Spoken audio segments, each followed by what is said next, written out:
October 1942. The war in the East has been won, but at what price? Well, since you guys asked for it in the comments of the previous episode, the time has come to finally have a look at the price that has been paid to achieve this victory.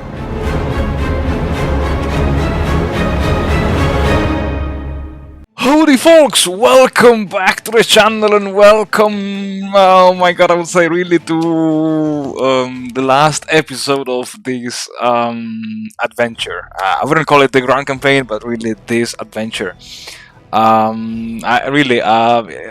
a roller coaster of emotions, from the early stages of Operation Barbarossa to the rush to Leningrad, the winter battles, the Kalinin pocket, the Torzhok pocket, and then Case Blue with this gigantic encirclement over here between the Don and the Donetsk, and then the slow progressive elimination of the Red Army, the push towards Stalingrad, the race towards the Caucasus, and oh my god, we reached the end of the really a milestone, I would say.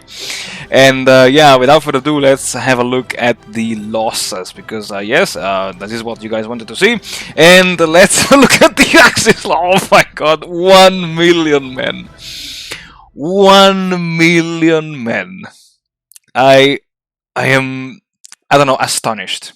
1 million men versus almost 11.5 million Soviet men gone for good. Anyway, sorry for the voice, but I don't know, I'm really excited. You cannot see my face right now, but you can hear from my voice how hyped I am of this. Like, oh my god. Okay, so 1 million men, 10,000 guns. That's I wouldn't say that's a lot, but that's nearly nothing. And okay, 2,000 AFVs. Okay, that's it's okay. But like 10,000, I was expecting at least like 20,000 guns, to be honest. It seems that being conservative really helps. I don't know. Oh yeah, so in total 10,000 guns, 2,000 AFVs. The Soviets lost 11.5, 166,000 guns. That's pretty high, and 46,000 AFVs. Jesus, this is insane, man. This is freaking insane. 46,000 AFVs. That's, oh my god, that's a lot. That's, wow, that's unbelievable. Unfreaking believable. If we have a look at the air losses, overall, 560. Okay. I have to say, I have been not using my Air Force by a lot. Because I've been playing mostly conservative, and I've been mostly using my Luftwaffe fighters and air recon, and you can see here I've lost 7 fighters, 277 fighter bombers. That's a pretty high number, but 27 tactical bombers, so Stukas, 28 level bombers, so the Heinkel and the Dorniers, and 50 recon planes, and of course 164 transport planes, because I mean the Junker Ju-52 were like really the workhorse of the Luftwaffe, bringing freight to where it was mostly needed, to fuel, literally to fuel the advance of the Panzer armies. And not surprisingly, I got 424 air losses. Now, the reason of why I have so few air combat losses, and I think we can have a look at the stats right now, but I think because for me the trick to win the air battles against the Soviets was to set the, at least when I was setting the air superiority missions, was always to set the altitude to the highest one, because if you have a altitude advantage, you have of course an energy advantage, and so it's, I believe it's easier to shoot down enemy fighters when they are flying below you. So I don't know if this was like reproducible, if this is reproducible between different players, but for me, setting the air superiority missions with the highest altitude really made the difference. And the Soviets, okay, I lost 135 pilots and 14,000 lost by the Soviets. Oh my god, that is ridiculous. Like, oh god, and 13,000 fighter bombers for a total of 27,000 planes. These numbers are mind-boggling for me. Wow, I should really play. I'm looking forward to see the end of my Soviet PBEM campaign, because I don't know, I'm curious to see if I can reduce at least by 10,000 the number of losses, of air losses, because this is like, wow, gigantic. Anyway, enough emotions now. Let's have a look at the oh, right here, the manpower losses. Okay. So okay, so this is the cumulative, and okay, these are the early battles of can I? Yeah, I think it's fine like this. These are the early battles of Operation Barbarossa.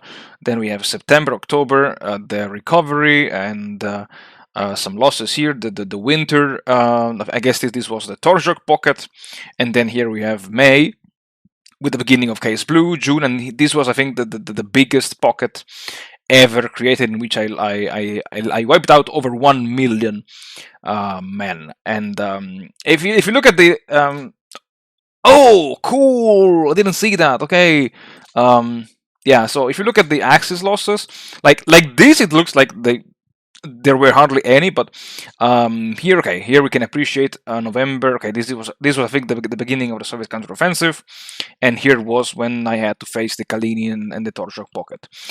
But I mean, overall, I'm pretty satisfied by these numbers. Really, I think that it really matters the micromanagement of pretty much everything, like fortifications, construction battalions, pioneers, artillery units, air support, supply priority of the HQs, and keeping your units 1 hex away from the enemy controlled hexes to avoid the attrition every week. I don't know, maybe this helps, I don't know, but I mean, I'm pretty satisfied by these losses. If we look at the gun losses, oh, okay. So more or less we see like a similar pattern for the manpower, and therefore I expect, at least in the opening stages of Barbarossa, a similar trend for the AFV's losses.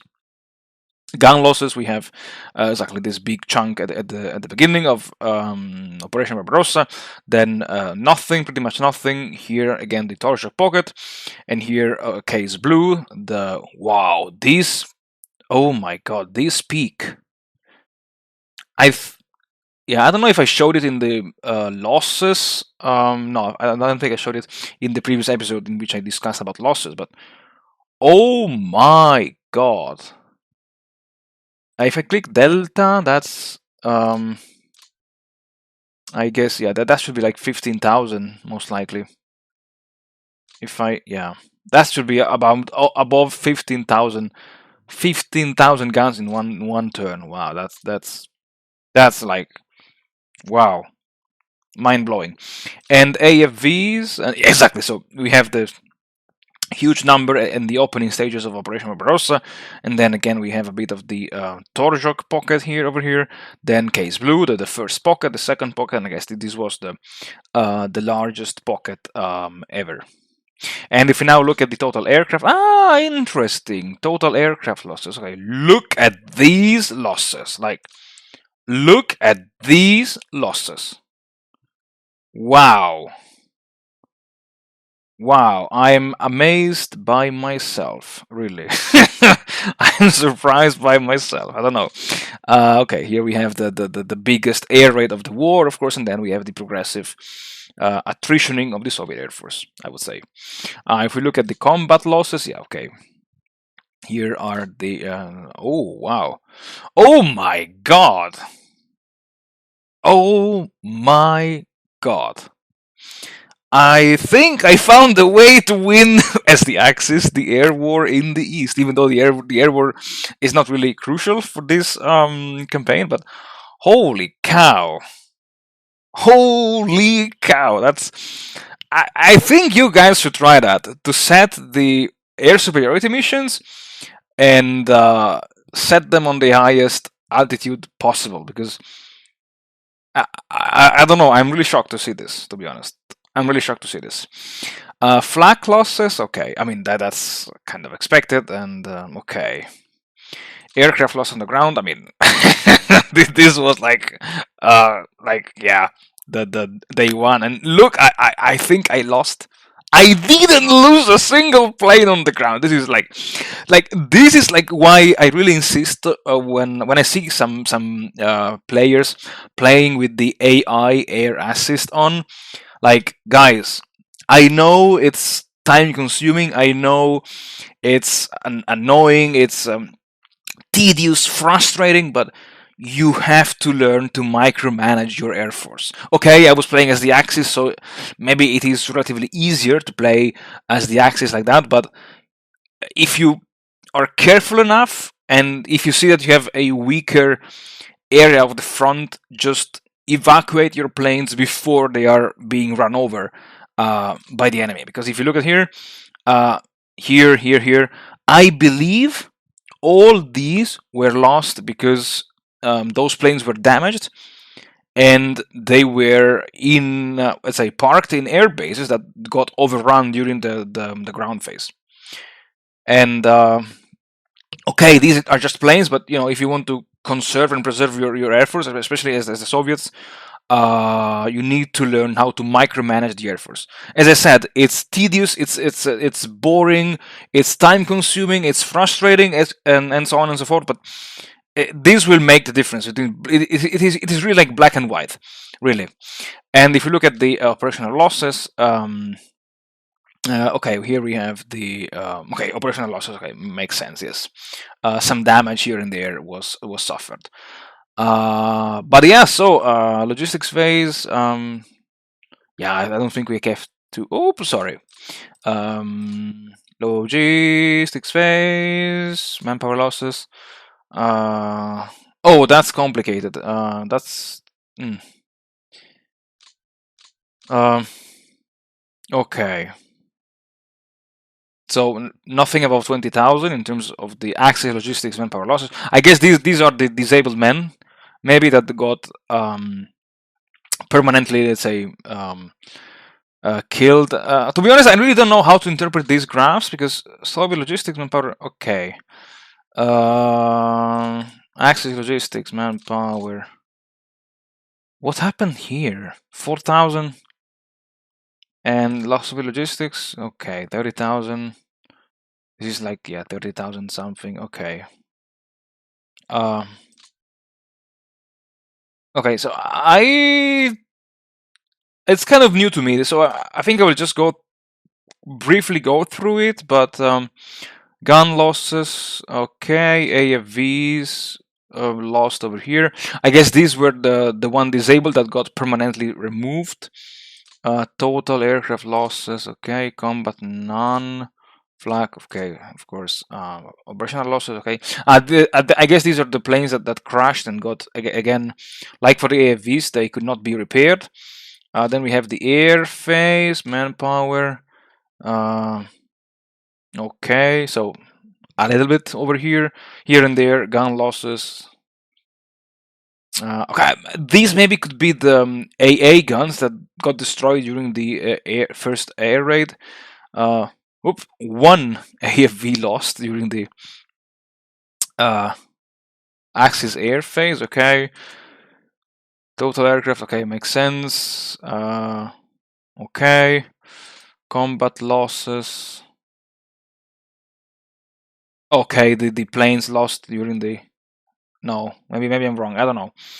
Flak losses 21. Okay, this could be the planes lost on the ground during the air phase, during the. Okay, Axis air. Then this makes sense. Yes, Axis air. When I played the opening turn, and on the ground. Sorry, operational losses. Okay, yeah, makes sense. And the last one is the action phase. Manpower. Okay. Oh yeah, this makes sense.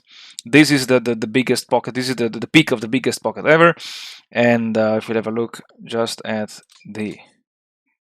Okay, these are the losses of the axis, and I think these three peaks overlap pretty well with these 3 peaks. Okay, and if we have a look at, yes, okay, got it, yes. I mean, not too bad. I mean, overall, wow, 0 man. Okay, this I think this was during the phase in which there was no big combat going on, but holy cow. And yes, okay, this as well, and Soviet action and power disabled. Yeah, okay. Guns, quickly, let's have a look at these.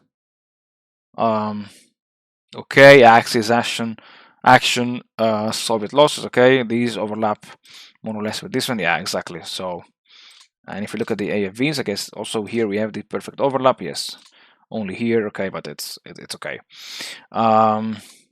Aircraft. Okay.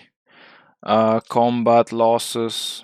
Yeah, I would say there is like, you can clearly see the moments of the campaign during which there was the bulk of the actions, like the summer of 41, a bit of winter of 42, the spring and the summer of 1942.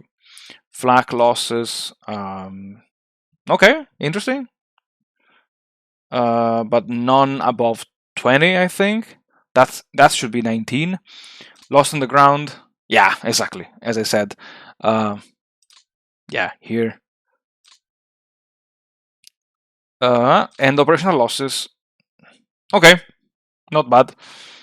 And so, yes, these were the losses. The losses suffered throughout this gigantic campaign. And as always, folks, with this, I'm at the end. And, well, thank you very much for watching. Thank you very much for supporting the channel. Thank you very much for supporting me during this gigantic struggle.